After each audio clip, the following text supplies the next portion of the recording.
अशोक भारतीय इतिहास में हम देखेंगे जितने भी शासक हुए हैं उनमें जो कुछ मुख्य शासक हैं, 2 3 4 ही होंगे, उन सभी मुख्य शासकों की तुलना अशोक से की जाती है। चाहे वो अकबर हो, चाहे वो हर्षवर्धन हो, चाहे वो चोल शासक राजेंद्र चोल हो, उन सभी की तुलना सम्राट अशोक से की जाती है। अर्थात भारतीय इतिहास में सम्राट अशोक एक कह सकते हैं एक लैंडमार्क है, एक भूचिन्ह है, उनसे दूसरे शासकों की तुलना की जाती है। तो ऐसा क्या था अशोक में, और इन्हें महान सम्राट भी कहते हैं। क्यों, क्या किया था, तो चलो देखते हैं। अशोक के बारे में देखो तो अशोक एक ऐसा शासक था जिसने उस समय विभिन्न धर्मों के बीच, विभिन्न संप्रदायों के बीच धार्मिक अशांति का काल था, एक धार्मिक अशांति का काल था। फिर भी अशोक ने इतने विशाल साम्राज्य को सिर्फ बनाए नहीं रखा, बल्कि उसको और विस्तार भी दिया, और ऐसे ऐसे कार्य किए जो शायद एक वैसे ही राजा कर सकता है जो बहुत ज्यादा फॉरसाइटेड हो। मतलब अशोक एक बहुत बड़े साम्राज्यवादी तो था ही, निरंकुश शासक तो था ही, साथ में अशोक एक जन कल्याणकारी शासक भी था। और अशोक ने अपने प्रजा के आर्थिक सामाजिक कल्याण के साथ साथ नैतिक और धार्मिक उत्थान की भी बात करता है। इस आधार पर देखेंगे तो अशोक की तुलना अन्य किसी भी शासक से भारत में जितने भी शासक नहीं की जाती, सबसे ऊपर अशोक है। तो अशोक एक महान सम्राट हुए हमारे यहाँ। अशोक के बारे में हमें जानकारी बौद्ध साहित्यों से, जैन साहित्यों से, ब्राह्मण साहित्यों से, हालांकि ब्राह्मण साहित्यों से कम जानकारी मिलती है क्योंकि वहां दुर्भावना है। क्योंकि अशोक, हम जानते हैं अशोक बौद्ध धर्म को न केवल अपनाया बल्कि उसको संरक्षण दिया, उसका प्रचार प्रसार भी किया। इस कारण ब्राह्मण साहित्यों में अशोक के बारे में बहुत ज्यादा प्रशंसा नहीं किया गया, जबकि बौद्ध साहित्य, जैन साहित्य, यहाँ तक कि अशोक के अभिलेख जो खुद उस समय के थे उन्होंने, उनसे हमें काफी कुछ जानकारी मिली। चीनी साहित्य, ग्रीक साहित्य से हमें अशोक के बारे में काफी जानकारी मिलती है। तो अशोक एक महान सम्राट था। तो देखो अशोक को सत्ता कैसे मिली, तो अपने भाइयों को रास्ते से हटाने के बाद। जैसे कि स्रोतों में देखें तो दीपवंश और महावंश, हमें पता है ये कैसा ग्रंथ है, बौद्ध साहित्य है और सिंगली साहित्य, श्रीलंका में लिखे गए। इससे हमें पता चलता है कि अशोक ने 99 भाइयों को मारकर सत्ता प्राप्त किया था। 99 भाई। बौद्ध साहित्य में अशोक के बारे में 2 तरह से जानकारी मिलती है। एक तो क्रूर ना, बहुत क्रूर शासक के रूप में कहता है कि अशोक बौद्ध धर्म से को अपनाने से पूर्व, अर्थात कलिंग युद्ध से पूर्व, अशोक एक बहुत ही क्रूर शासक था, चंडाल था, चंडाशोक के रूप में उसका उल्लेख है। और वहीं जब बौद्ध धर्म को अपना लिया तो एक महान शासक। तो अशोक ने 99 भाइयों को मारकर सत्ता प्राप्त किया था। यह जानकारी कहां से मिलती है, दीपवंश और महावंश। ये शायद बहुत ज्यादा अतिशयोक्ति होगा कि 99 भाई, इतना तो नहीं होगा, इन्होंने बढ़ा चढ़ाकर बताया है। बौद्ध धर्म के साहित्य, धार्मिक साहित्य, कि वो अपने धर्म की प्रशंसा के लिए कि भाई देखो जब बौद्ध धर्म को नहीं अपनाया था तब इतने भाइयों को मारा, तो ये बहुत ज्यादा अतिशयोक्ति है।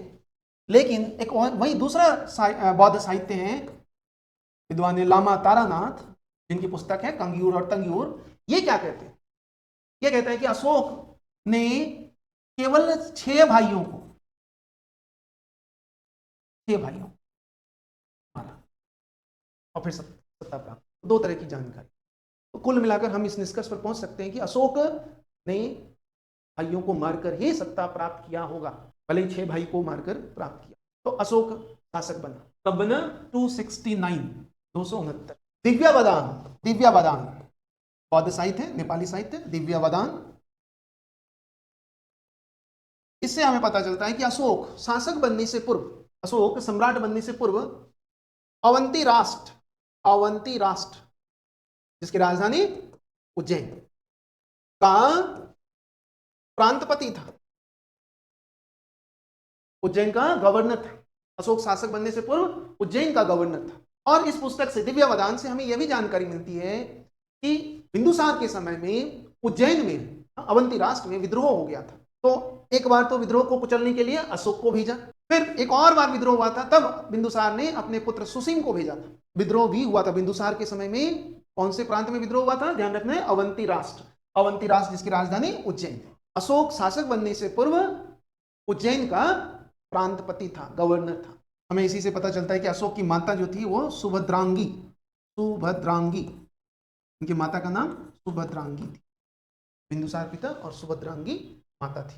जो कि चंपा की एक ब्राह्मण कन्या थी, ब्राह्मण से विवाह हुआ, सुभद्रा अशोक की माता है। और इस तरह से अशोक शासक बने।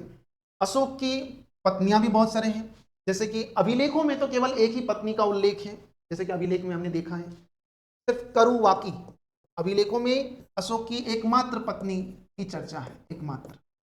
लेकिन साहित्यों में हमें अन्य बहुत सारी पत्नियों की चर्चा मिलती है, जैसे देवी की चर्चा मिलती है कि देवी भी एक पत्नी थी। जब अशोक उज्जैन का प्रांतपति था तो उसी समय विदिशा की एक कन्या से अशोक को प्रेम हुआ था, वो कन्या थी देवी। फिर विवाह किया, फिर इसी कन्या से अशोक को दो बच्चे हुए, महेंद्र और संघमित्रा। ये दो पुत्र पुत्री किसका था? ये देवी से उत्पन्न हुआ। देवी से अशोक ने प्रेम विवाह किया, महेंद्र और संघमित्रा, जिसको अशोक ने बाद में नेपाल की श्रीलंका की तरफ भेजा था बौद्ध धर्म के प्रचार के। महेंद्र और संघमित्रा। तो अशोक अभिलेखों में एकमात्र पत्नी करुवकी और एकमात्र पुत्र तीवर का उल्लेख मिलता है। कौन से अभिलेख में मिलता है कि आप अभिलेख वाले वीडियो में देखें। करुवकी और तीवर, कौशाम्बी स्तंभ लेख को बाद में प्रयाग में स्थापित किया था अकबर ने। अशोक शासन के 8वें वर्ष में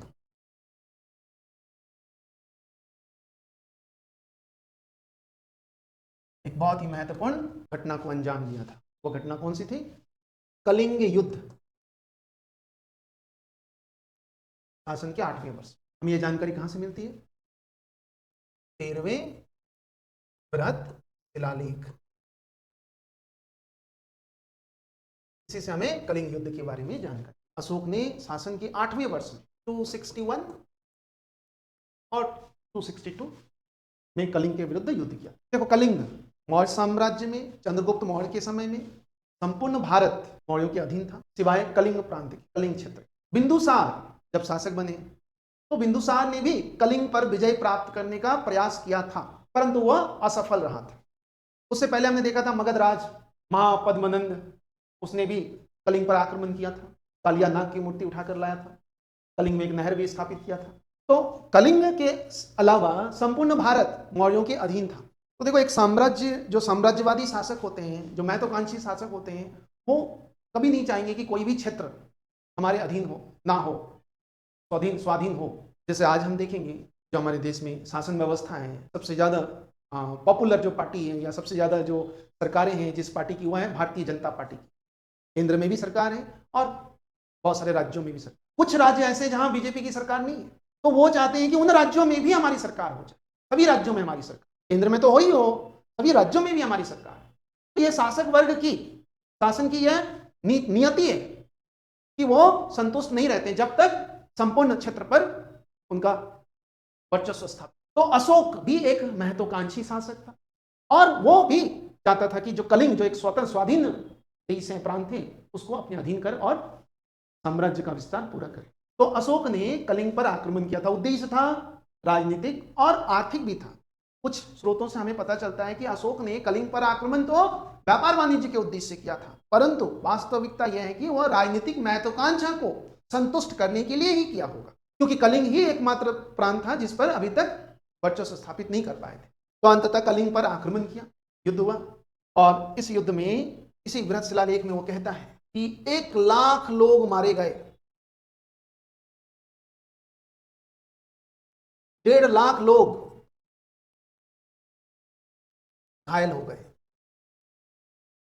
विजय के पश्चात वो कहते हैं, शिलालेख 8वें वर्ष के बाद लिखे गए होंगे, युद्ध के पश्चात नहीं, तभी तो इतने लोग मारे गए, इतने लोग घायल हो गए। उस टाइम जब वो आक्रमण किया होगा, मारे गए होंगे, तो ऐसा नहीं कि छोड़ दिया होगा, नहीं, कलिंग को जीत लिया और अपने साम्राज्य का 5वां प्रांत बनाया। अशोक से पहले, कलिंग युद्ध से पूर्व, मौर्य साम्राज्य 4 प्रांतों में बटा हुआ था। अशोक ने कलिंग को 5वां प्रांत बनाया, जीत कर 5वां प्रांत।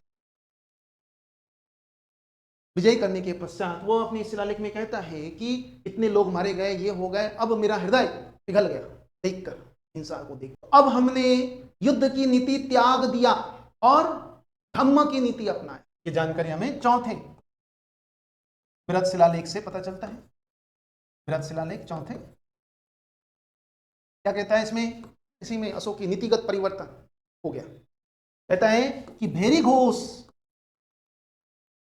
के स्थान पर अब धम्मघोष की नीति अपनाएंगे।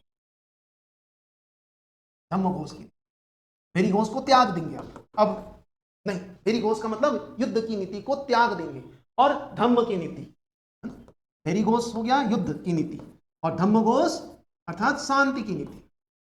तो अशोक का धम्म शांति का, शांति था, शांति की नीति, धम्म नीति जो है अशोक का वो शांति की नीति। तो अशोक कहता है कि अब हमने धम्म नीति को अपनाया, अब हमने युद्ध नीति को त्याग दिया।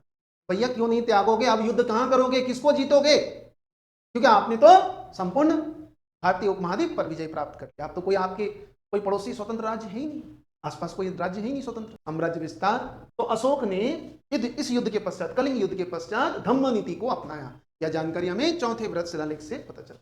भेरी घोष के स्थान पर अब भेरी घोष समाप्त, अब धम्म घोष की नीति को अपनाएंगे, ऐसा कहता है चौथे वृहत शिलालेख। इस युद्ध के पश्चात अशोक को फिर कभी कोई युद्ध करने की आवश्यकता पड़ी नहीं, क्योंकि और कोई क्षेत्र ही नहीं था जिस पर विजय प्राप्त कर, क्योंकि सारे क्षेत्र को इन्होंने विजय प्राप्त कर। तो अशोक ने अपने 8वें शासन के 8वें वर्ष में कलिंग पर विजय प्राप्त। उसके पश्चात कहते हैं कि इस युद्ध के 2.5 वर्ष पश्चात, कलिंग युद्ध के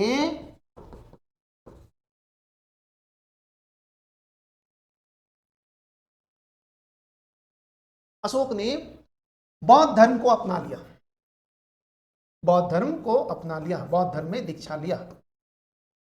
कलिंग युद्ध के 2.5 वर्ष पश्चात अशोक ने बौद्ध धर्म को अपना। अशोक बौद्ध धर्म किससे प्रेरित होकर बौद्ध धर्म, है ना, तो ध्यान रखना, निग्रोध नामक भिक्षु जो कि इसके कजन थे निग्रोध, इससे प्रभावित हुआ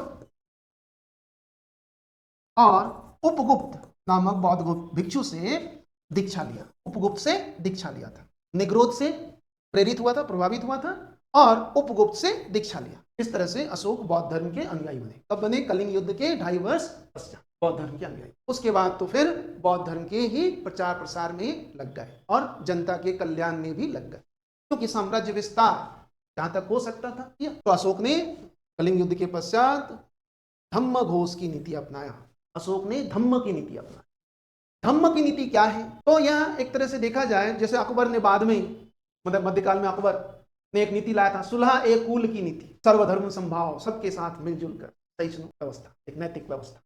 अशोक ने इसकी शुरुआत की थी, इस तरह की राजनीति शुरुआत अशोक ने किया। धर्म को राजनीति में शामिल करने की प्रथा एक तरह से देखा जाए तो प्राचीन काल से ही है हमारे यहाँ, धर्म को राजनीति में मिक्सअप कर, ये अशोक के समय से शुरुआत होती। अशोक का जो धम्म था वह बौद्ध धर्म के नीति नहीं था, वह राजनीतिक पॉलिसी था, एक तरह से साम्राज्य में शांति बनाए रखने, लेकिन नाम दिया धम्म और बौद्ध धर्म को धम्म बोलते हैं। तो लोगों को यूं लगा कि यह तो हमारा बौद्ध धर्म, क्योंकि इस समय अधिकतर अनुयायी बौद्ध धर्म का था, तो धर्म का एक तरह से चादर ओढ़कर राजनीतिक व्यवस्था, राजनीतिक उद्देश्य को प्राप्त किया। वह प्राचीन काल से, अशोक के समय से ही चला आ रहा है और आज तक चला आ रहा है। हमारे प्रधानमंत्री आज वैसे ही धर्म को महत्व देते हैं। क्यों देते हैं, सत्ता पर बने रहना, ये सभी शासकों। तो शुरुआत अशोक से हुई थी। अशोक ने धम्म की नीति, कहते हैं कि इसकी कुछ बातें तो उन्होंने बौद्ध धर्म से लिया था। अशोक की जो धम्म नीति है वो किससे प्रेरित है, अशोक की धम्म नीति वो प्रेरित है बौद्ध धर्म के साहित्य, जैसे बौद्ध धर्म में सुत्त पिटक है, सुत्त पिटक में ही कई पाठ है, दीर्घ निकाय, और दीर्घ निकाय में ही है एक राहुलोवाद सूत्र, राहुलोवाद सूत्र हमने बौद्ध धर्म में देखा है इसको। तो अशोक का जो धम्म नीति है वो इसी से लिया गया है, राहुलोवाद सूत्र से लिया, लेकिन उद्देश्य राजनीतिक था। धम्म नीति क्या था, शांति की नीति थी। यह नीति अशोक ने क्यों अपनाया, क्योंकि इस समय इसकी आवश्यकता थी। इस समय अशोक के पास एक बहुत बड़ी चुनौती थी कि इतने बड़े साम्राज्य को जो हमने विजित किया है, हमारे अधीन है, उसको बनाए रखना अशोक के लिए या किसी भी शासक के लिए सबसे बड़ी चुनौती होती है। तो अशोक के पास इस चुनौती का दो समाधान था, या तो हिंसा के माध्यम से, बल के माध्यम से, शक्ति के माध्यम से साम्राज्य को बनाए रखो, क्योंकि इतने बड़े साम्राज्य है, कहीं ना कहीं कुछ ना कुछ हिंसा होगी, विद्रोह होगा, उसको कुचलना है, तो हिंसा के माध्यम से, या फिर शांति की नीति के माध्यम। तो अशोक ने दूसरा नीति चुना, शांति की नीति। तो अशोक का धम्म नीति पूर्ण रूप से देखा जाए तो राजनीति से प्रेरित था, ना कि कोई धार्मिक। तो अशोक ने धम्म नीति को अपनाया, अर्थात शांति की नीति को अपनाया। इस समय जो सबसे बड़ी जो साम्राज्य में अशांति का कारण था वह था बौद्ध धर्म के अंदर बहुत तरह के संघर्ष की स्थिति बौद्ध अनुयायियों के मध्य। क्यों संघर्ष की स्थिति थी? क्योंकि हमने देखा बौद्ध धर्म का दूसरा जो सम्मेलन हुआ था 383 ईसा पूर्व में, उस सम्मेलन में हमने क्या देखा था कि बौद्ध धर्म में विवाद हुआ और दो वैचारिक समूह में बट गया था, स्थिवरवादी और महासंदिग्ध। स्थिवरवादी जिसे थेरवादी भी कहते हैं और महासंदिग्ध। तो वो जो वैचारिक समूह था इस समय तक, अशोक के समय तक, वह वैचारिक समूह बिल्कुल संघर्ष वाली स्थिति में पहुंच चुका था, एक दूसरे के खिलाफ हो चुके। और इस समय अधिकतर अनुयायी भी बौद्ध धर्म के ही थे, तो अनुयायियों के मध्य भी संघर्ष, तो अशोक के लिए एक बहुत बड़ी चुनौती थी। तो अशोक ने इस चुनौती को कैसे, विवाद का समाधान के लिए तृतीय बौद्ध सम्मेलन आयोजित किया।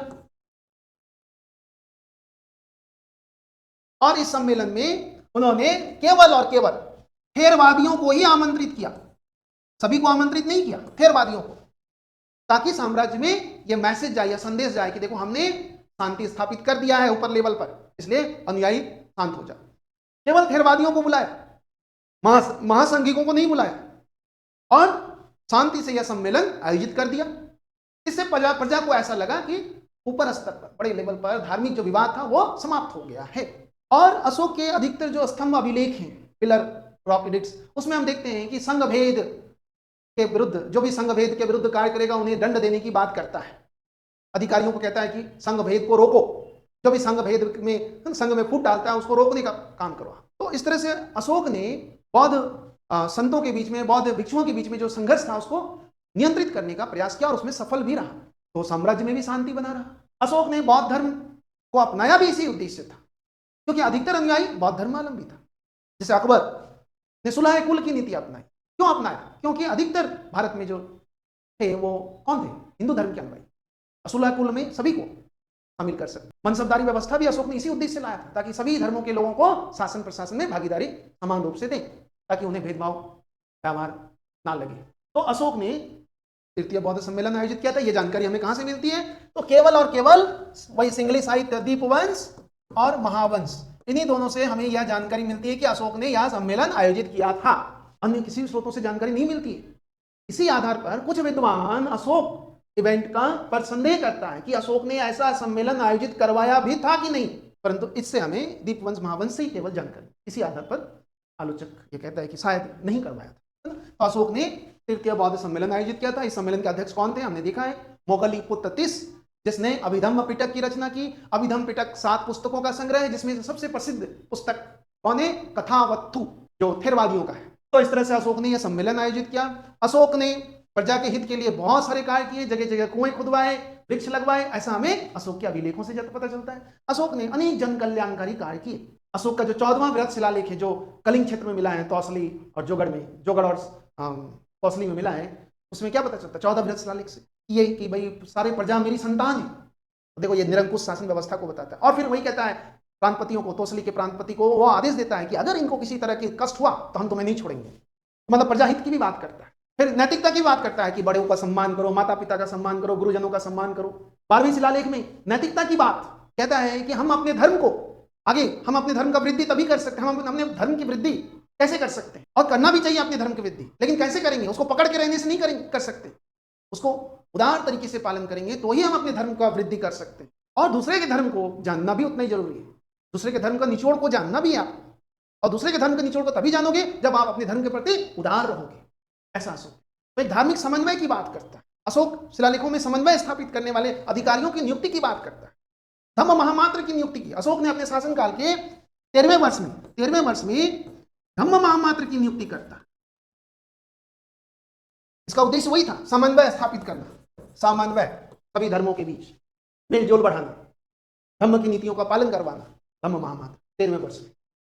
यह जानकारी हमें कहां से मिलती है? अशोक के 5वें वृहत शिलालेख से। अशोक ने 13वें वर्ष में, है ना, 13वें वर्ष में, ठीक है, अशोक ने धम्म महामात्र की नियुक्ति की। ये जानकारी हमें कहां से मिलती है? 5वें वृहत शिलालेख, 5वें वृहत शिलालेख से पता चलता। अशोक जैसे चंद्रगुप्त मौर्य ने जो शासन व्यवस्था स्थापित किया था, जो नए अधिकारी, एक तो नए अधिकारी अशोक ने ये इंसर्ट किया था, और 3 नए अधिकारी और भी, जो तीसरे वृहत शिलालेख से हमें पता चलता है कि अशोक ने वृहत शिलालेख से रज्जुक, युक्तक और प्रादेशिक, ये 3 नए अधिकारी की नियुक्ति अशोक ने किया था। कहां से जानकारी मिलती है? तीसरे बृहत शिलालेख, रज्जुक युक्तक प्रादेशिक, जो पहले नहीं था, अशोक ने ही इसको नियुक्त किया था। इनको भी कहा था कि भाई आप प्रत्येक 5 वर्ष में संपूर्ण साम्राज्य का दौरा करोगे, इसे अनुसंधान कहा है। प्रत्येक 5 वर्ष में साम्राज्य का दौरा करेंगे, जिसे अनुसंधान कहा है। लेकिन उज्जैन और तक्षशिला में प्रत्येक 3 वर्ष में आप दौरा करें, तो वो थोड़ा सा टेंस वाला एरिया होगा शायद। लेकिन संपूर्ण साम्राज्य में प्रत्येक 5 वर्ष में दौरा करने की बात करते हैं। मुख्य रूप से ये आर्थिक रेवेन्यू से संबंधित अधिकारी, राजस्व से संबंधित, लेकिन इनको भी कहता है दौरा करो। तो अशोक ने इस तरह से साम्राज्य में शांति बनाए रखा और उसमें बनाए रखने की प्रयास किया, उसमें सफल भी रहा अशोक ने अपने साथ बौद्ध धर्म के प्रचार प्रसार में बहुत सारे कार्य किए।